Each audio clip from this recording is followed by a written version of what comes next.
ನಿಮಗೆಲ್ಲರಿಗೂ ಭಾರತ ರತ್ನ ಸಂವಿಧಾನ ಶಿಲ್ಪಿ ಡಾಕ್ಟರ್ ಬಾಬಾ ಸಾಹೇಬ್ ಅಂಬೇಡ್ಕರ್ ಅವರ 134ನೇ ಜನ್ಮದಿನದ ಆರ್ಥಿಕ ಶುಭಾಶಯಗಳು. ಮೊದಲಿಗೆ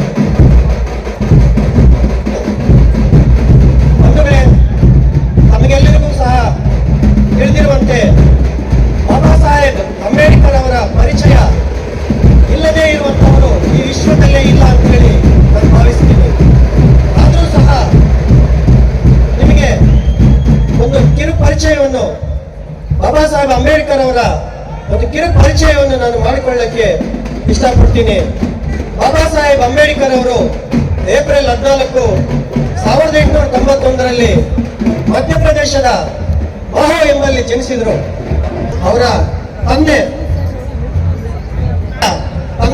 ರಾಮ್ಜಿ ಸಕ್ಪಾಲ್ರು ಒಬ್ಬ ಬ್ರಿಟಿಷ್ ಸೈನ್ಯದಲ್ಲಿ ಸುಬೇದಾರರಾದಂಥವರು.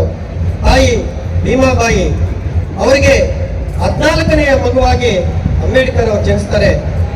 ಅವರ ಒಂದು ಪ್ರಾಥಮಿಕ ಶಿಕ್ಷಣ ಸತಾರದಲ್ಲಿ ಪೂರೈಸಿಕೊಂಡು ಅವರ ಹೈಸ್ಕೂಲ್ ಶಿಕ್ಷಣ ಎಲ್ಫಿನ್ಸ್ಟೋನ್, ಈಗಿನ ಮುಂಬೈ, ಅಲ್ಲಿ ಅವರು ತಮ್ಮ ಹೈಸ್ಕೂಲ್ ಶಿಕ್ಷಣವನ್ನು ಪೂರೈಸಿ ಮುಂದೆ ಅವರು ಮಾಡಿದಂತಹ ಉನ್ನತ ವ್ಯಾಸಂಗಗಳು, ಉನ್ನತ ಶಿಕ್ಷಣಗಳು, ಸ್ನಾತಕೋತ್ತರ ಪದವಿಗಳು ಎಷ್ಟಪ್ಪ ಅಂದ್ರೆ 32 ಡಿಗ್ರಿಗಳನ್ನು ಪಡೆದಂತಹ ಏಕೈಕ ಭಾರತೀಯ ಬಾಬಾ ಸಾಹೇಬ್ ಅಂಬೇಡ್ಕರ್ ಅವರು.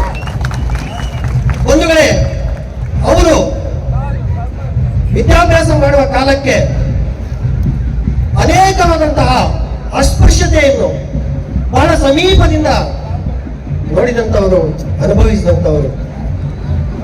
ಉನ್ನತವಾದಂತಹ ಪದವಿಗಳು ಅವರು ಪಡೆದಂಥದ್ದು ನ್ಯೂಯಾರ್ಕ್ನ ವಿಶ್ವವಿದ್ಯಾನಿಲಯದಿಂದ ಪದವಿ, ಬಾನ್ ವಿಶ್ವವಿದ್ಯಾನಿಲಯ ಜರ್ಮನಿಯಿಂದ ಪದವಿ, ಲಂಡನ್ ಸ್ಕೂಲ್ ಆಫ್ ಎಕನಾಮಿಕ್ಸ್ ನಲ್ಲಿ ಪದವಿ, ಡಿಲಿಟ್ ಪದವಿ, ಕಾನೂನಿನಲ್ಲಿ ಅತ್ಯುನ್ನತವಾದಂತಹ ಪದವಿ ಭಾರತ್ ಲಾ.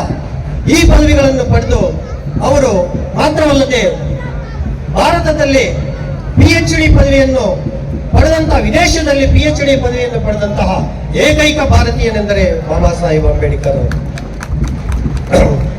ಬಂಧುಗಳೇ, ನಿಮ್ಗೆಲ್ರಿಗೂ ಗೊತ್ತಿರುವ ವಿಚಾರ, ಅನಾದಿ ಕಾಲದಿಂದಲೂ ವರ್ಣಾಶ್ರಮ ಎಂಬ ಪಿಡುಗು ಈ ಭಾರತದಕ್ಕೆ ಪಟ್ಟಿ ಪೀಡಿಸಿ ಅದರಿಂದಂತಹ ಶೋಷಿತರ, ದೀನರ, ದಲಿತರ, ದಮನಿತರ ಒಬ್ಬರಿನ ಧ್ವನಿಯಾಗಿ ಈ ವರ್ಣಾಶ್ರಮದ ವಿರುದ್ಧ, ಆ ಕಂದಾಚಾರದ ವಿರುದ್ಧ ಹೋರಾಡಿ ಅವರ ಧ್ವನಿಯಾಗಿ ಇಂಥವರು ಬಾಬಾ ಸಾಹೇಬ್ ಅಂಬೇಡ್ಕರ್ ಅವರು.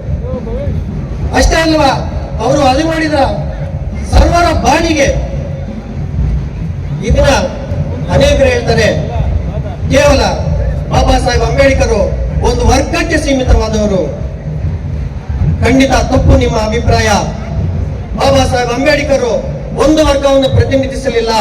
ಸರ್ವರ ಬಾಳಿಗೆ, ಎಲ್ಲರ ಬಾಳಿಗೆ, ಕೆಲವರ ಬಾಳಿಗೆ ಅಲ್ಲ, ಸರ್ವರ ಬಾಳಿಗೆ ಬೆಳಕಾಗಿ ಬಂದವರು ಬಾಬಾ ಸಾಹೇಬ್ ಅಂಬೇಡ್ಕರ್ ಅವರು. ಈ ದೇಶದ ಬೆಳಕು, ಈ ದೇಶದ ಜೀವನ. ಅಂಬೇಡ್ಕರ್ ಎಂದರೆ ಜ್ಞಾನ, ಅಂಬೇಡ್ಕರ್ ಎಂದರೆ ಶಕ್ತಿ, ಅಂಬೇಡ್ಕರ್ ಎಂದರೆ ಜ್ಞಾನ, ಅಂಬೇಡ್ಕರ್ ಎಂದರೆ ಈ ಸಂವಿಧಾನದ ಜೀವನ, ಅಂಬೇಡ್ಕರ್ ಎಂದರೆ ಈ ಭಾರತದ ಬೆಳಕು ಎಂದು ನೀವು ಹೇಳಕ್ಕೆ ಇಷ್ಟಪಡ್ತೀನಿ ಬಂಧುಗಳೇ.